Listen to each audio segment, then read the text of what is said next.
Desde el punto de vista informativo hay algunas cosas que vale la pena destacar,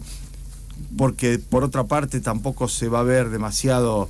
en otros medios de comunicación, pero nos parece relevante contar esto, porque el informe del Comité de Tortura de las Naciones Unidas alertan sobre un penal santafesino, que dicho sea de paso, también fue apuntado por el Ministerio Público de la Defensa. Estamos hablando del Comité contra la Tortura de Naciones Unidas, que en su 7º informe periódico sobre la Argentina dedicó unos párrafos a lo que ocurrió en marzo de 2024 en la cárcel de Piñero, donde, de acuerdo a los testimonios y la información probada y verificada, personas privadas de su libertad fueron víctimas de simulacro de ahogamiento en tanques de agua o en seco con bolsas de plástico, descargas eléctricas y hasta abusos sexuales. El Comité de Naciones Unidas promueve que se investigue con prontitud, imparcialidad y eficacia todas las denuncias relativas a actos de torturas y malos tratos a presos. El contexto rosarino y el clima de época no convocan a ser optimistas con el cumplimiento de este mandato. El comité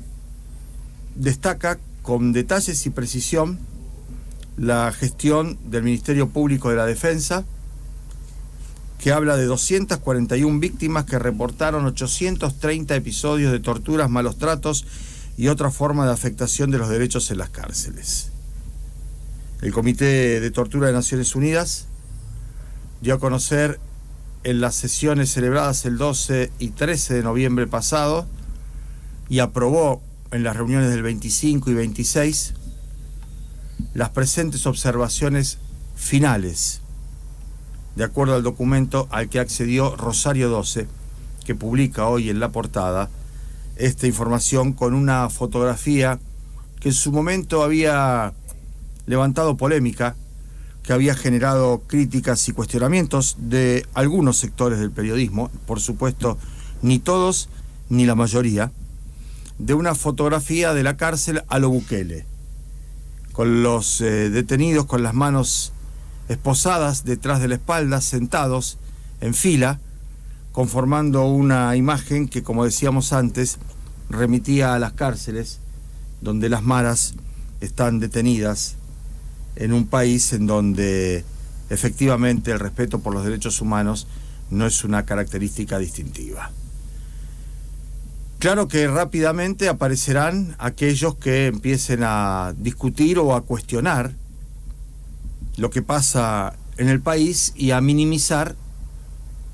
lo que ocurre en las cárceles, y con estas personas que, de acuerdo a la Constitución, están allí para rehabilitarse y no para el castigo, ni para ser peores al momento de salir, si es que salen, que al momento de ingresar. Nosotros no formamos parte de ese pelotón de medios y de periodistas que minimizan esto y que hasta naturalizan que a un preso se le pueda hacer cualquier cosa, de ninguna manera. Creemos que la calidad democrática y la jerarquía de las instituciones están reflejadas, entre otras cosas, en este tipo de situaciones, que acompañan, por supuesto, la vocación política que se tiene por la defensa de la salud pública, de la seguridad pública, de la escuela pública y, por supuesto, también del respeto irrestricto a lo que establece la ley y la justicia. Y la ley y la justicia en ningún momento ni amparan, ni apañan, ni disimulan, ni tratan de evitar que se investigue lo que se tiene que investigar, aún siendo vejaciones a personas privadas de la libertad, saco el aún siendo, a personas privadas de la libertad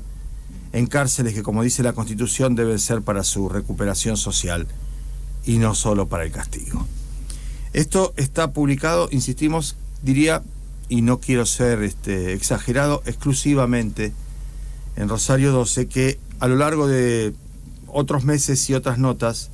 recuerdo una de Sonia Tesa, había abordado ya esta problemática que ha generado, por supuesto, en el gobierno de la provincia algún grado de malestar,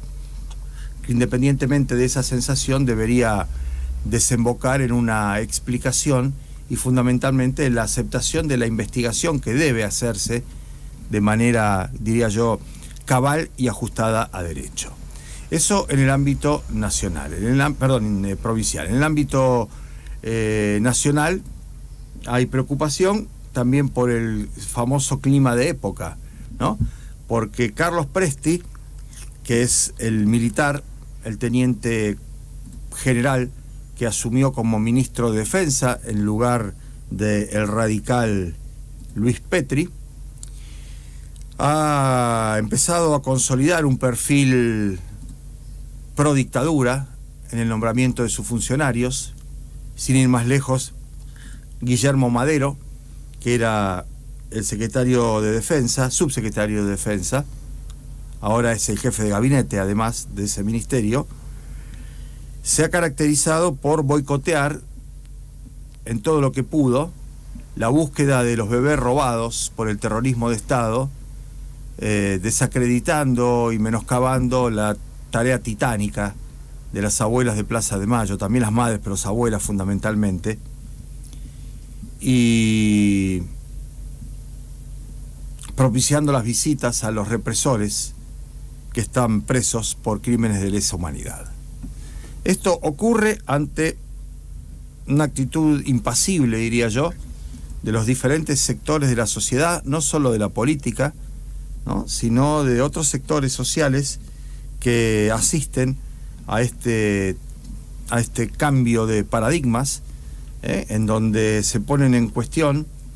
situaciones que han sido completamente superadas y saldadas a través de la justicia, como son las condenas a los responsables del terrorismo de Estado y la perpetua para los autores de delitos de lesa humanidad. Esto también está en entredicho, esto también está siendo propiciado. Hay una marcha ahora de pañuelos negros que están organizando los sectores defensores del terrorismo de Estado para propiciar las detenciones domiciliarias y que no estén más en la cárcel los torturadores, los asesinos, los secuestradores, los violadores, aquellos que se engalanaron en los años de la dictadura militar. Otro tema que también hay que considerar y hay que tenerlo presente, ¿no?, en el momento que está viviendo la Argentina.